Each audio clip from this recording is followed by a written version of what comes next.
Friends, मैं सुनीता अग्रवाल। मेरे channel पे आप सभी का बहुत बहुत स्वागत है। तो आज हम बनाएंगे बहुत ही ज्यादा टेस्टी रेसिपी।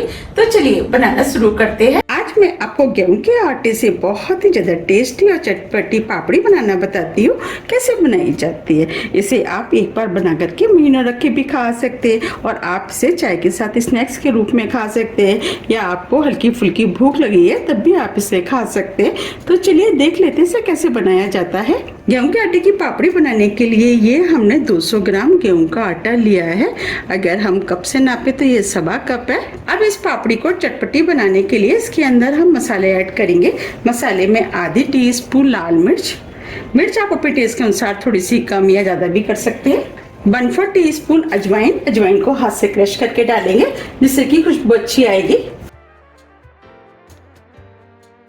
आधी टीस्पून दरदरी कुटी हुई सौंफ, इससे खुशबू अच्छी आएगी।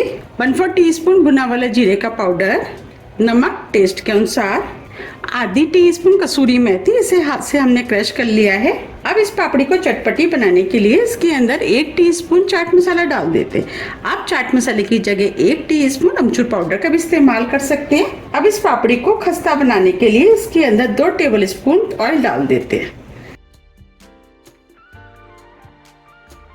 अब सभी चीजों को हाथ से अच्छे से मिक्स कर लेते हैं। हम सभी चीजों को जितने अच्छे से मिक्स करेंगे, पापड़ी उतनी ही ज्यादा खस्ता और टेस्टी बनके तैयार होगी। ये हमने सभी चीजों को अच्छे से मिक्स कर लिया है। अब हम इसका डो बनाएंगे। उसके लिए हम थोड़ा सा पानी इसमें डाल देते हैं। पानी थोड़ा थोड़ा करके ही डालें, जिससे कि ज्यादा ना हो जाए। हमें पापड़ी बनाने के लिए सख्त डो चाहिए। अब इसके अंदर थोड़ा सा पानी और डाल देते हैं।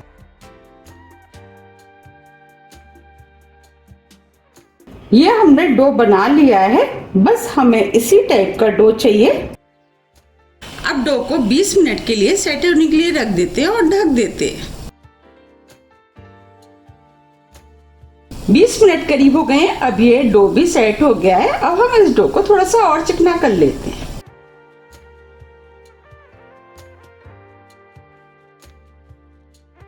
अब ये डो भी चिकना हो गया है। इसे हम 2 भागों में डिवाइड कर लेते हैं और एक पोर्शन को हम रख देते और दूसरे की हम लोई बना लेते।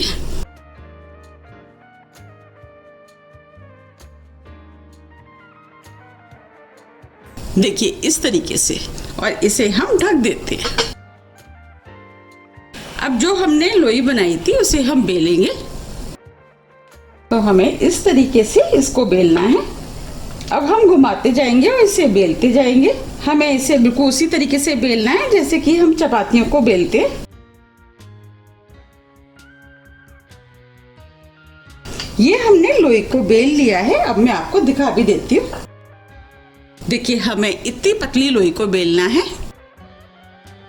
अब हम इसकी पापड़ी बनाएंगे, तो फोक से हम इसमें छेद कर देते हैं, जिससे कि पापड़ी फूले ना। आप फोक की जगह टूथपिक का भी यूज कर सकते हैं। ये हमने पूरी में छेद कर लिए हैं। ये हमने छोटे साइज की कटोरी ली है। अब इस पापड़ी को हम इससे काट लेते हैं। आप कटोरी की जगह गिलास का भी इस्तेमाल कर सकते हैं।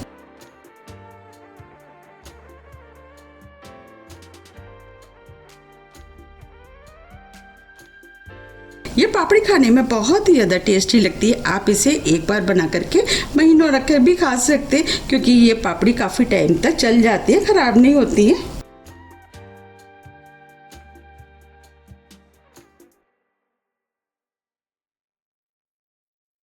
ये हमने पापड़ी काट लिए। अब इसके जो साइड में एक्स्ट्रा है उसे हम निकाल देते हैं। इसे हम दूसरी वाली लोई में मिक्स करके यूज कर लेंगे। देखिए हमें इस तरीके से सभी पापड़ियों को बनाना है। अब सभी पापड़ियों को हम इस प्लेट में रख लेते हैं।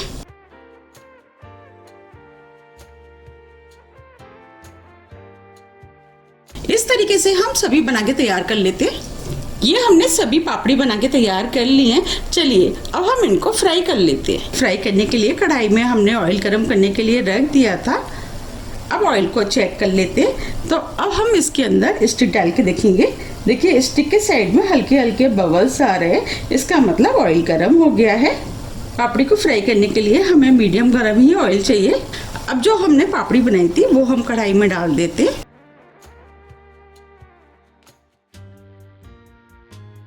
जितनी पापड़ी कढ़ाई में आएंगी उतनी हम डाल देंगे। अब हम इन पापड़ियों को मीडियम फ्लेम पर फ्राई होने देते हैं। पापड़ियाँ जैसे जैसे फ्राई होती जाएंगी ऊपर आती जाएंगी। आप देख पा रहे हैं पापड़ियाँ ऊपर आना शुरू हो गई हैं। अब हम इनको पलट देते हैं। हम इन्हें उलट पुलट के अच्छे से कलर आने तक फ्राई करेंगे। फ्लेम को हम मीडियम ही रखेंगे जिससे कि ये अंदर तक अच्छे से सिक करके क्रिस्पी बने। अगर हम इन्हें तेज फ्लेम पे फ्राई करेंगे तो ये ऊपर से तो सिक जाएंगी लेकिन अंदर से कच्ची रह जाएंगी। ये पापड़ियाँ खाने में बहुत ही ज़्यादा टेस्टी लगती है, बहुत जल्दी भी बनके तैयार हो जाती है। हमने इन्हें आटे से बनाया है, उसकी वजह से ये और भी ज़्यादा हेल्दी हो जाती है। आप चाहे तो इन्हें मैदे की से भी बना सकते हैं, लेकिन मैदे की जो पापड़ियाँ होती हैं वो हेल्थ के लिए उतनी ज़्यादा फ़ायदेमंद नहीं होती हैं। इसीलिए मैं तो आपसे यही कहूँगी कि आप जब भी पापड़ियाँ बनाएं आटे की ही बनाएं। और आटा तो सभी के घरों में होता ही है, फिर तो बनाने में बिल्कुल भी टाइम नहीं लगता है। अब ये पापड़ियाँ फ्राई हो गई हैं, इनके ऊपर अच्छा सा कलर भी आ गया और क्रिस्पी भी हो गई है। अब हम इन्हें प्लेट में निकाल लेते हैं।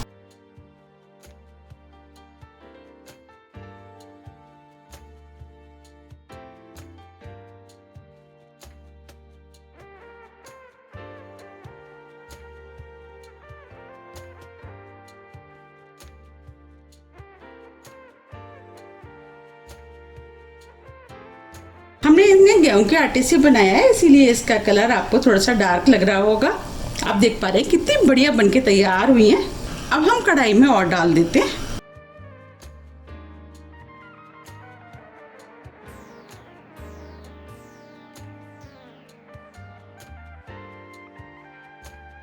अब इनको भी हम बिल्कुल उसी तरीके से फ्राई करेंगे जैसे हमने पहले की है।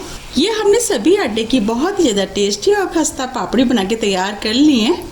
अब मैं आपको पास से भी दिखा देती हूँ। देखिए कितनी बढ़िया पापड़ी बनके तैयार हुई है। अब मैं आपको तोड़ के भी दिखा देती हूँ।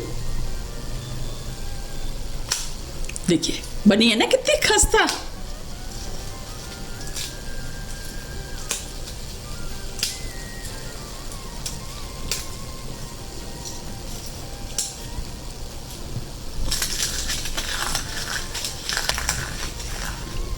देखिए कितनी खस्ता और क्रिस्पी बनके तैयार हुई है। और ये पापड़ी खाने में बहुत ही ज़्यादा टेस्टी लगती है।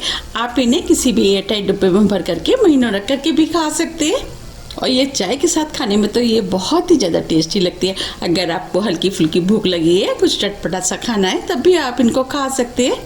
अगर आपको मेरी रेसिपी थोड़ी भी पसंद आती है तो रेसिपी को लाइक कीजिए, चैनल को सब्सक्राइब कीजिए और ज़्यादा से ज़्यादा शेयर कीजिए। अब हम फिर मिलते हैं इसी तरह की टेस्टी रेसिपी के साथ। जब तक के लिए नमस्कार।